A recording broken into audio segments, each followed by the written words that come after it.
Ich heiße Abdurrahman, ich komme aus Osttürkestan, liegt in Nordostchina und seit 2018 bin ich in Österreich. Ich bin Hidayah. Ich möchte sprechen über Situation für Uiguren in Östtürkestan. Insgesamt sagt, in China hat keine Menschenrecht.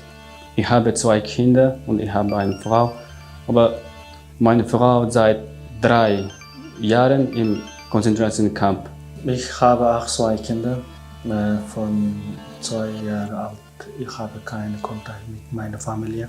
Ich weiß nicht, wo ist meine Familie, meine Frau, meine Tochter und mein Sohn. Wenn die Polizei mitnimmt, verschwindet man vielleicht 1 Monat, 3 Monate, vielleicht 3 Jahre haben keine Informationen über das Person. Die uigurische Kultur ist sehr lange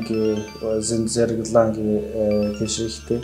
Wir wünschen alle Welt wissen, was passiert in China ist, was passiert in unserem Land Osttürkestan ist, was ist mit Uiguren passieren jetzt seit 2 Jahren. Das ist unser Wunsch. Wir wollen Ende dieser Konzentrationskampf in China.